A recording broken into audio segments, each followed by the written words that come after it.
beloved Boss Mike Cervera. So, yan daw ang alaga ng mga proyekto ng Former Senator Rodante Marcoleta. Wait, mga kababayan ko. Lakasan natin, sabi rito, mga kababayan.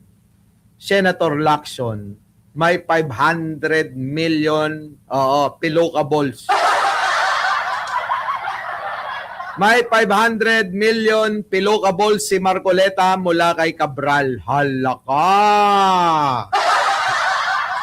Yan na nga bang sinasabi natin, mga kababayan eh. Kaya pala iwas na iwas siya. Kaya pala gusto niya maging Blue Ribbon Committee Chairman sa Senado. Kasi gusto niyang iligtas yung sarili niya. Putik na yan, Marcoleta, yung itsura mo na yan, talaga naman, ano? Ha? Talaga namang nakaka-inspired, ha? Kaya mga kababayan, ha, yung mga DDS, sobra-sobrang paghanga sa kanya. Biruin nyo, inspirasyon nila siya. Bakit? Ganyang itsura? Abay, kumikita pala ng 500 million. Nakaw! Grabe talaga, mga kababayan ko. Kaya pala itong si Marcoleta, mga kababayan, gusto niya talaga maging maging Blue Ribbon na committee chairman.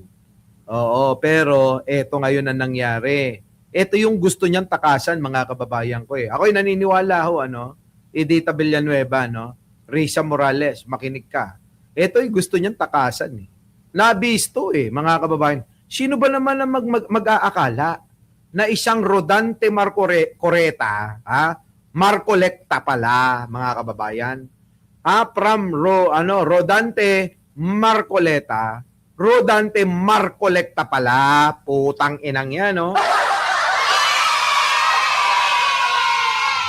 Diba? Sara de Guzman, matindi to.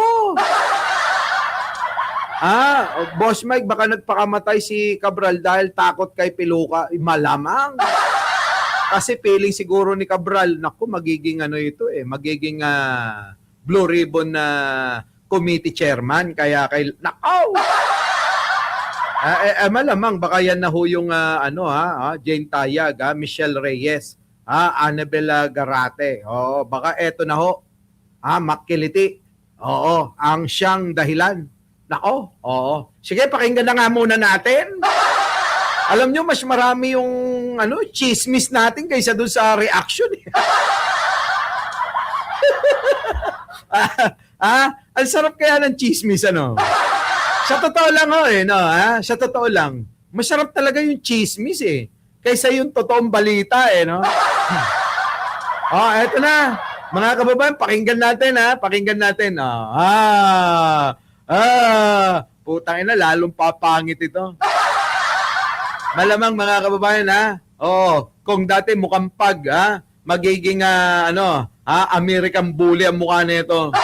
Ito na, mga kababayan, pasyo! Kalahating bilyong piso, yan daw ang alaga ng mga proyektong nakuha ni Senator Rodante Marcoleta. Kalahating bilyong piso. Bilyon, kalahati, mga kababayan, ang nakuha daw ni Marcoleta. Siya flood control scam, mga kababayan. Grabe ito.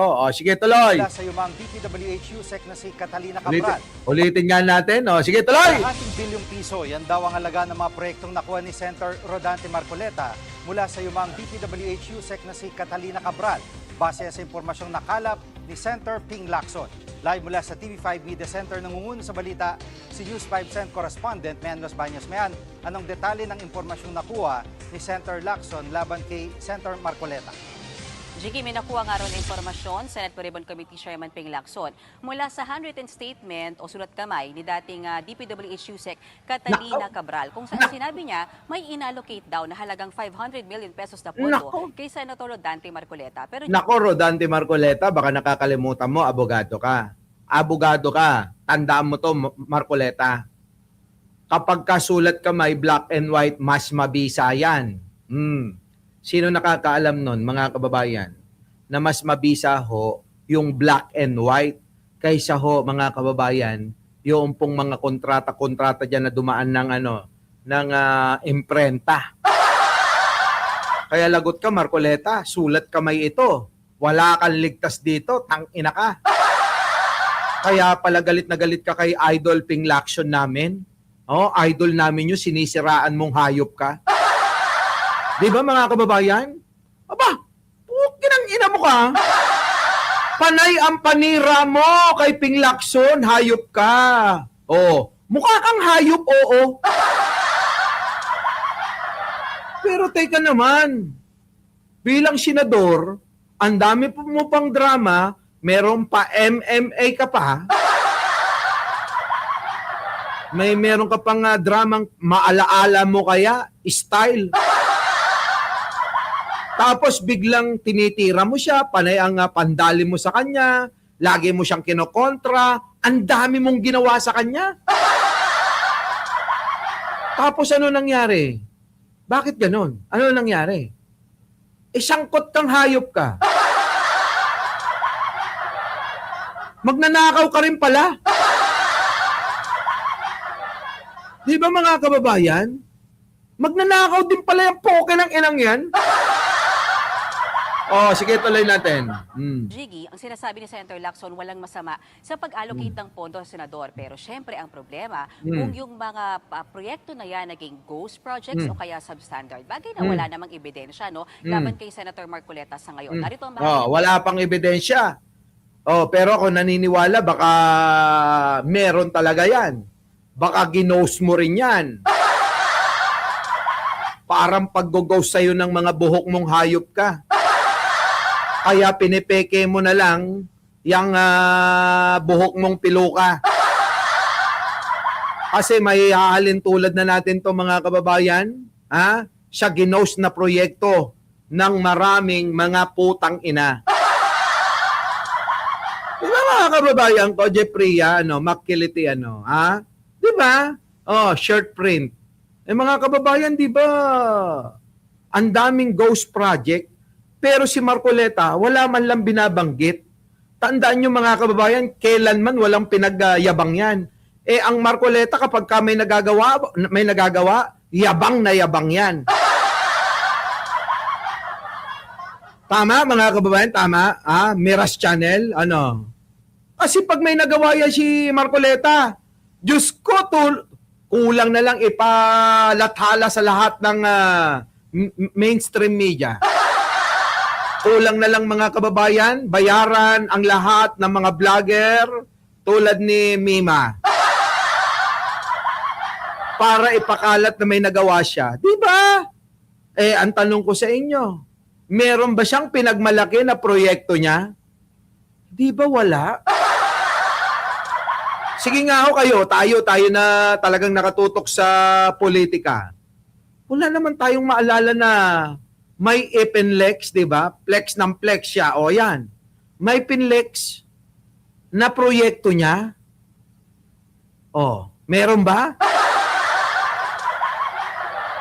Mga kababayan ko, mukhang tatama na naman tayo sa ating bolang kristal, Oy, Marcoleta, tignan nyo yung piluka, naka-fly away na. Pati yung piluka mo, ayaw na sa'yo, hayop ka. Pati piluka mo, nandidire na sa'yo, bumbunan mo. Diba, Evangeline Camilosa, Rihanna, Grabe ito, mga kababayan. Sige, tuloy! pahayag ni Senator Ping Lacson.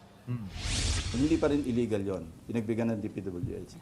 Pero yung binigyan ka ng items, tapos sinubstandard ng contractor mo, Nako! ginos project ng contractor mo, doon Nako! yung problema. Yan ang problema mo, Marcoleta. Kapag sinubstandard ng contractor mo, yung pera, yung pondo na binigay sa'yo, problema kang hayop ka. Kapag ginos pa, lalo ka. Nako, Marcoleta, tandaan mo, investigador yan si Ping Lacson. Tama, mga kababayan? Si Ping Lacson ay investigador. Panay ang tira mo sa kanya. Diba? Felipe Tablak, maraming salamat sa iyo, Boss Amo Panginoon. Makakakain na ako mamaya. Matutubos ko na yung kambing namin na sinanla. Malaking problema ito. Malaking problema ito, Marcoleta. Oo. Ha? Hiling ko lang kung nakulong ka, kung makukulong ka, sana marami kang daladalang piluka. Kasi kapag ka nandoon ka na, mahirap nang magpasukat, mahirap nang umorder, at mahirap nang magpagawa.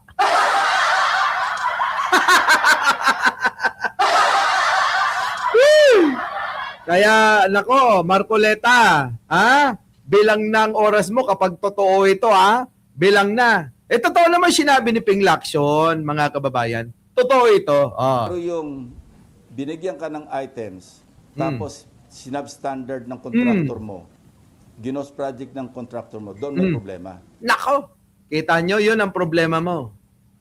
Oh, malamang alam mo, Marcoleta, ha? Nai-imagine ko na, kung totoo lahat itong sinasabi ni Ping Lacson, kung nagawa mo ito, malamang yung itlog mo nag-uumpugan na. Oh, sa sobrang kaba mo, yung itlog mo nag-uumpugan silang dalawa. Di ba no, mga kababayan, ano? Oh, tuloy. At may ano ang gagawin ni Senator Lacson sa impormasyong ito? Paimbestigahan ba niya Senator Marcoleta? At kanina may pahayag ni Senator Lacson na kumbaga parang sana maging BFF na ulit sila ni Senator Marcoleta. Nako! Oo, nga, Jiggy, parang hindi nga natatapos itong palitan talaga ng patutsyada sa dalawang senador. Ano? Pero ang sinasabi ni Senator Ping Lacson, hindi naman paiimbestigahan Senator Marcoleta. Well, as of now. Swerte mong hayop ka. Sa sobrang bait ni Ping Lacson, no, hindi ka muna paiimbestigahan. Marcoleta, alam mo ibig sabihin yan? Hindi ka muna paiimbestigahan. Hindi sinabing hindi ko na siya paiimbestigahan. Ang sabi, hindi ka muna paiimbestigahan. Ngayon, paano ka na? Bumoto ka ng ano? Bumoto ka na ng yes para ma-impeach si Sara, ha? Ewan ko, mga kababayan, ano. Ay sabi, liwanagin natin, ha? Sana maging BFF na ulit sila ni Senator Marcoleta. Oo, nga, Jiggy, parang hindi nga natatapos itong palitan talaga ng patutsyada sa dalawang senador. Ano? Pero ang sinasabi ni Senator Ping Lacson, hindi naman paiimbestigahan Senator Marcoleta. Well, as of now. Until as of now. Kung sakasakali doon sa mga pagdinig ng Senado, may mga attribute na ghost projects o kaya ay substandard projects sa mga na-allocate na proyekto kay Senator Marcoleta, then maybe that's the time. Pero pagilino ni Senator Lacson, hindi paiimbestigahan sa Senator Marcoleta sa ngayon. Sa ngayon! Sa ngayon, yari ka, Marcoleta. Imbestigador yan si Ping Lacson. Tandaan mo, polis yan, PNP chief. Magaling mag-imbestiga yan. Yayariin ka niyan. Pinapaasa ka lang yan. Ako, kung ako sa'yo, maganda ka na. Ano yung paghahandaan, Boss Mike ni Marcoleta? Maganda ka na ng maraming piloka. Maghanda ka na rin ng maraming grasa. Ay, Vaseline. Oo, Vaseline pala. Nako, mga kababayan, huwag kayong ganyan. Diyos ko, chismis lang. Iimbestigahan nga niyan. Kayo, tanong ko sa inyo. Sa pagkakakilala nyo kay Ping Lacson, may pinapalagpas yan? Mga kababayan? Sa pagkakakilala nyo, kay Ping Lacson, kayo ba'y naniniwala? Ganyan siya? May palalagpasin siya? Hindi ganon. Hindi ganon si, Dadoy Maranan. Hindi ganon. Hindi ganon si Ping Lacson. Oo, di ba? Sabi nga ni Makilite, ibig sabihin, Marcoleta, umayong ka. Oo. Dalawa lang naman yan, pagpipilian mo eh. Umayong ka o umayos ka. Nako, Diyos ko. Wale yan. Tuloy. Ito muli ang bahagi ng pahayag ni Senator Ping Lacson. Pa-clarify, kasama bang irerekomenda sa ombudsman na imbestigahan si Marcoleta? Nako. Depende. Sa ngayon, Nako, Diyos ko. Mga kababayan, sinasabi ko sa'yo, walang katiyakan ng sagot, di ba? Walang katiyakan, no? Sabi, kailangan ba ka na imbestigahan sa ombudsman si Marcoleta? Ang sagot ni Ping Lacson, depende. Depende. Tuloy natin. Depende. Abay, nakakatakot na sagot yan. Nakakatakot. Ombudsman na imbestigahan Gaan sa Senator Marcoleta sa ngayon. Narito muli ang bahagi ng pahayag ni Senator Ping Lacson. Pa-clarify, kasama bang irerekomenda sa ombudsman na imbestigahan si Marcoleta? Nako. depende. Sa ngayon hindi. Pero kung meron siyang participation doon sa mga kung magkakaroon ng ghost or substandard, he should be treated in the same manner na natrato ibang senador, ibang congressman. Oo. Wala nang special dito. Kakita nyo mga kababayan ko. Kaya pala bumubulong kay Jinggoy Estrada. Ligtas ka na. Yung pala, tangina mga kababayan, no? Baka sabihin nyo, nagbibiro ako, ha? Tingnan nyo mga kababayan ko. Yung koleksyon, magkano? Basahin nyo. Ano? Isama mo lahat. Magkano total? Ang delivery, 9,173,850. Okay. Ayos. Di ba? Di ba? Kulang-kulang 10 milyon, no? Sabi ko sa inyo, maayos naman ang buhay ko eh. Oo, nag-i-enjoy lang ako nakasama kayo. Eto, putang ina mo, Marcoleta, yari ka talaga. Hindi yan flood control scam. Dugot pawis, buhay, ang puhunan. Eto na, Evangeline Camilo. Pasok. Jiggy, hinihingan natin ng pahayag o komento si Senator Marcoleta kaugnay nga sa issue na to ng 500 million pesos na amount ng allocables. Pero sa ngayon, wala pa siyang komento sa issue na yan, Jiggy. At may andun sa Blue Ribbon Report, nakakuha ng sapat na pirma si Senator Lacson kaugnay nito. Kulang nga ng dalawa, kaya nga ayaw nila eh. Naku, Jiggy, awa ng Diyos, kulang pa rin. Nasa 7 pa lang ang lagda dyan sa Blue Ribbon Committee report na yan. At ang kailangan ni Senator Ping Lacson ay siyam o mayorya na mga miyembro ng Blue Ribbon Committee para talagang sana ay formal na maibaba yung committee report na yan sa plenaryo, mapagdebatehan at maisubject sa interpellation. Kaya ini-encourage ni Senator Lacson yung kanya mga kasamahan na pumirma na sa committee reports niya. Ano daw bang ikinatatakot? Partikular niyang Kita niyo mga kababayan ko, natatakot sila eh. Sino-sino ba yung mga putang inang yan? Ito yan mga kababayan ko. Sino-sino yung mga kinang-ina, mga kababayan? Ito sino-sino ba yan? Boss Mike, ipakita mo nga kung sino-sino yan. Sila mga kababayan. Ayan yan po. Yan sila. Titigan nyo po yung mga pagmumukha niya mga kababayan ha. Si Aimee mahabang baba. Si Marcoleta na mukhang pag na piluka ang buhok. Si Jack Ma, mga kababayan, natuta ni Digong. Si Jinggoy Estrada na botomesa. Si Chis Escudero na ang asawa nando doon sa Europa. Ano kaya nangyayari, no? Paano kaya yun, di ba? Pero mag-asawa kayo tapos yung asawa mo nasa Europa. Paano yung bengbangan nilang dalawa?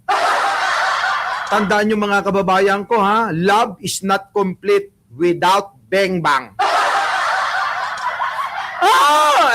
Wala, hunggay hindi ho hindi ho magiging firm, yung inyong pag-iibigan kung walang bang-bangan. Kaya ang tanong ko rito kay Chis Escudero, yung asawa mo nandoon rampa ng rampa sa Europa. Ikaw naman dito, kulang na rang, magparas pa ka.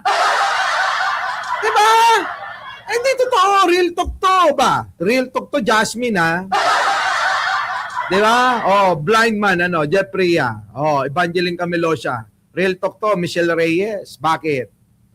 Love is not complete without bang-bang. Kung ganun rin lang naman, wala na, maghiwalay na tayo, hahanap na lang ako ng iba. Ako pa naman yung kapag 3 araw, wala nang bang-bang, nagiinit yung ulo ko talaga. Di ba mga kababayan, nakakainit ang ulo? Oo, sabi ni Nestor, malibog ka pala, Boss Mike. Abay, mas maganda na yung inaamin kong malibog ako kaysa naman Crisostomo Ibarra ako. Di ba? Hindi ako si Crisostomo Ibarra. Oo, ako si Mike Cervera. Di ba? Real talk yan eh.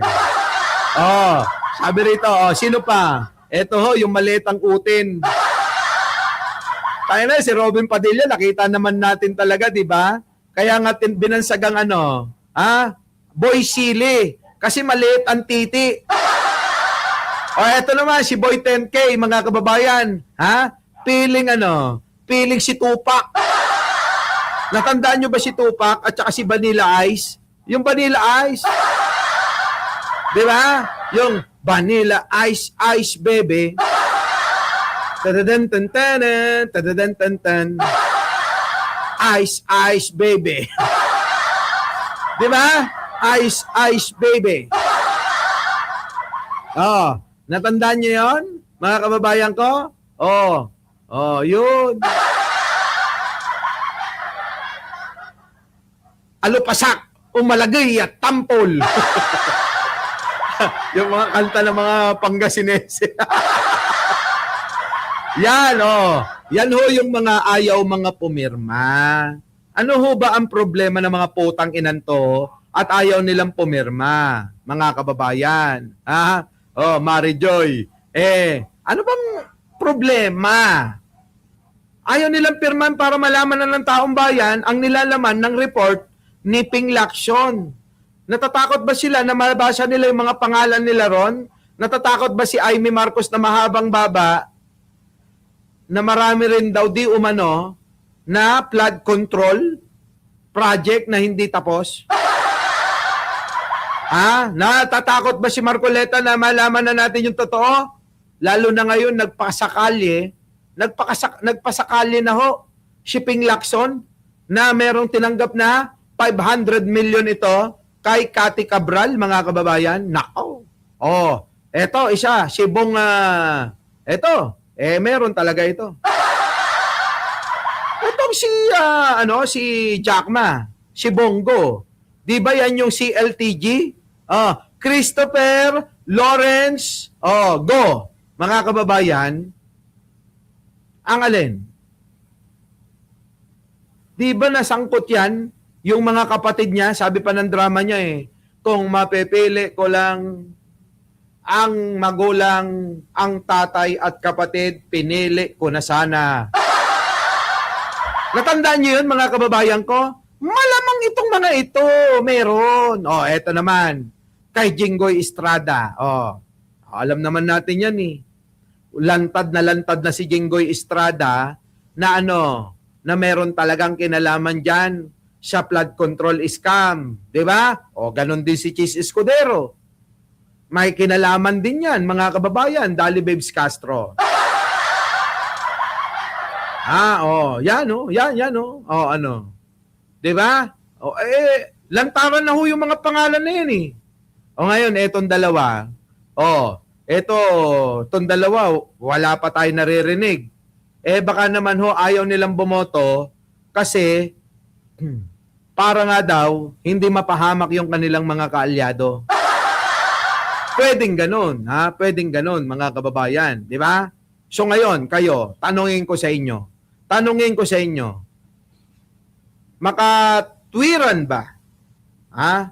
Tanong ko, makatwiran ba na hindi ho sila boboto para hindi mabuksan ang report ng Blue Ribbon Committee na pinangungunahan po ni Ping Lacson? Sige nga ho. Makatwiran ho ba yon? Unang-una ho, mga kababayan, napakatagal ho ng pag-iimbestiga na yan. Napakaraming hopya, Marcoleta, ang inubos mo, hayop ka. Tama? Marami ho itong hopya na naubos eh. Oh, marami ring tinapay ang kinain ni Robin Padilla dyan. Di ba? Oh, puro mga matatakaw ito eh. Yung ginastos ho kada hearing, mga kababayan, hindi ho basta-basta.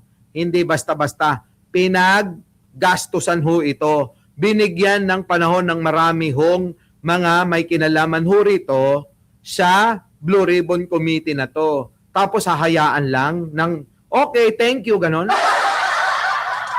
Ay, hindi naman pwede yun, mga kababayan. Kahit na anong mangyari, hindi pwede yun. Di ba? Our beloved Boss Mike, Boss Mike.